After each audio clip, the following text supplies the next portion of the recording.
Hey guys, welcome back to my channel. We are on day 3 of the 10 days of sketches. Isn't that exciting? That's the sketch that I'm using today. Another one from Page Drafts. This layout's called Best Day. And guess what? I dug deep again. This one here is Bloom from Maggie Holmes. And happy that I'm using this one too, guys. This is blowing my mind that I could actually do this and use what I have. And yeah, so let's get into it. So I really like this sketch that I chose. I found this sketch on Pinterest, and I'm really liking how the papers, well, the layers of the background are. They kind of reminded me of like file folders kind of stacked together. Does that make sense? And so this is the sketch that I decided to use this week. And so there's a lot going on with this sketch. This collection is super busy, and I decided to use this floral in all of its greatness. So I'm following the sketch pretty much as closely as possible. I really like the composition of it, and I think for the most part, other than the photos, which you'll see I'll pull up in a second, I pretty much follow the background exactly the way it was intended to, I guess, be. So now that I have my background all layered up, and that's a lot of paper. Like, this layout was thick, and I was okay with using entire sheets of paper for this, because you know what, this collection is old. I don't even know how old it is, but it's at least like 3 or 4 years old, and it's been sitting in my hoard vault, in my stash, for a while, and I'm using it. So, you know, I wasn't afraid to use this. I was not afraid to cut into the entire sheets. We're using what we got, right, people? Yeah, so the photo on the sketch, there's actually 2. And so in my case, I like to use, it's not that I like to use, but I usually use square photos. So I have a large 5x5 photo that I'm trimming down. So I make it about 4.5 by 4.5. And I have the same picture in 4x4. So it doesn't say on the layout that the 2 photos needed to be different, but because when I print, let me rephrase that. When I print from Costco, I never know how I'm going to want to scrapbook it. Do I want a big picture? Do I want a little picture? Do I want a black and white picture? Do I want a color picture?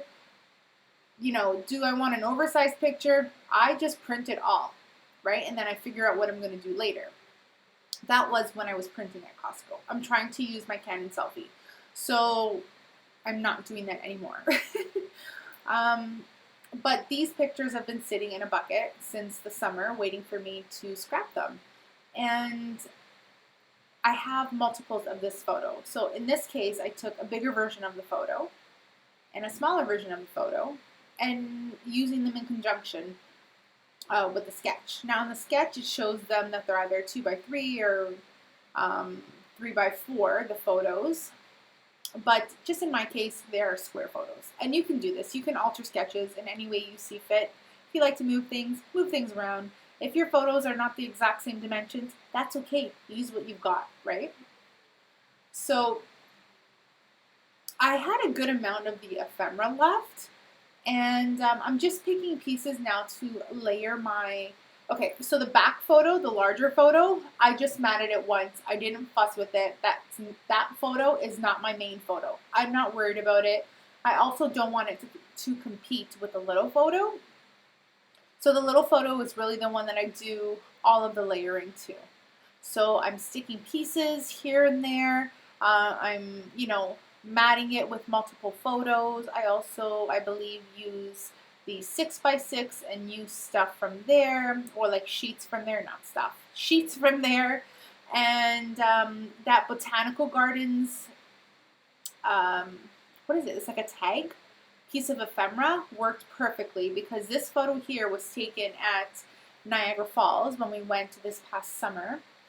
And their garden at the foot of the Clifton Hill was in full bloom. So you can see like in the background of the picture, those pink flowers, they were just outstanding. And my little one, that's my oldest one, but my little girl is wearing a rose like sequin top. And so this paper went perfectly with, the photo. Like, I couldn't resist.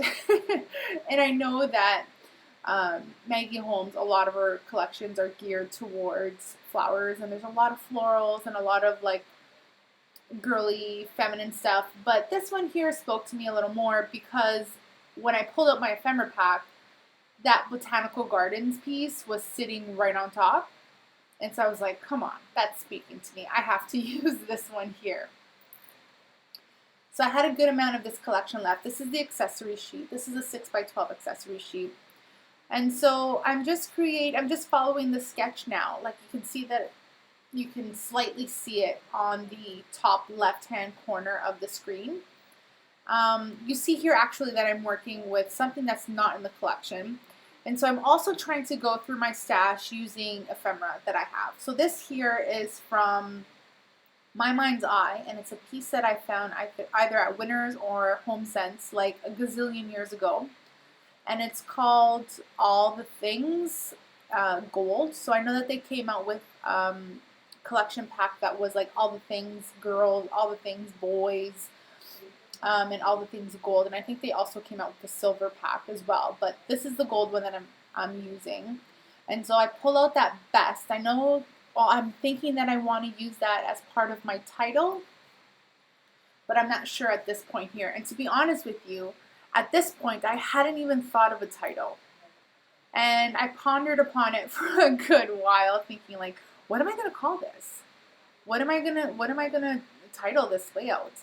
Because I'm getting to a point where my creative juices as far as title creating have not been the best. Like, I'm choosing, and I'm just using very generic titles.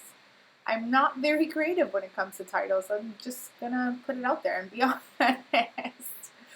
So I was thinking of not adding a title altogether, but in the end I decided to. And you'll see here when I get to it that I don't put the title where it says to put the title. I just didn't feel that I had left enough space. I didn't feel that, in my case, it looked right. So I moved it, and you'll see where I put it in a minute. So right now I'm still adding my embellishments, and I'm creating my clusters like in the photo. So the stars I've substituted for flowers, those florals you'll see there. And for the most part, the placement, I keep it relatively similar to the page draft sketch. And yeah, so I keep that the same. I just, I move some other things around. And also you'll see that I add something to the top of the layout that is not on the sketch, but I feel like it's, like my layout needed it. So you'll see, I'm trying to look for something to add in that top left-hand corner, because I feel like on the sketch, you'll see that there is like the page draft logo there. And so it's very deceiving, because it's not telling you to put a piece there. They just branded their sketch. So when I was looking at it, I was like, that is a good place for a branding, of their logo, because I would have honestly just put something there. And I did. Well, in a similar spot, right? So it also created balance on my layout, which it really needed, because it was very bottom right heavy. Like, even though the paper's at the top, there's a lot of paper, there's a lot of pattern, my eye was drawn to the bottom of the layout. And this is good, but it needed some balance as well. And that's why I added that little top cluster in the corner there. So originally I was going to use the thickers that came with this collection. And my title was going to be Best Face, because her face in this photo is just everything. Like, she's so happy. She posed herself. I didn't tell her how to pose. I'm like, let mom take a picture. And she sat like that. And I was blown away that this 4-year-old, well, she was 3 at the time, that this 3-year-old would come up with the idea of posing the way she was, right? So originally that was going to be the title and I was going to use the colors, but I remember that I didn't like these stickers. The stickers in this collection were not my favorite. They were like real life photos, and so I don't like that kind of pattern. So I opted to use the black and white ones, and luckily the word that I chose to switch out face with, which was J, all had the black and white letters, so I was happy with that. But then it meant that I had to add other black and white features on my page, so that's what I'm doing now. So I'm grabbing some of the gold, which goes with that best part of the title, and I'm also going to pick out some of the black pieces, which correspond with the day aspect of the title. So I needed some black pieces to kind of like anchor it. Even though my kid is wearing a black t-shirt, it just wasn't enough. I needed more. So that's what I'm doing here. And I'm just gluing them down with some wet glue. In that bottle I have Scotch Quick Dry. And so I think now I pull out the Heidi Swapp Color Shine, I think. Yes, I do. So I'm adding some splatters, and that's it for my layout. You guys know that when I start adding the Heidi Shine that I'm at the end of my layout. I hope you guys enjoyed watching. I hope you guys enjoyed day 3 of my series, and I hope that you guys will join me again next time. See you guys soon. I appreciate all of you. Big love to you. See you soon. Bye.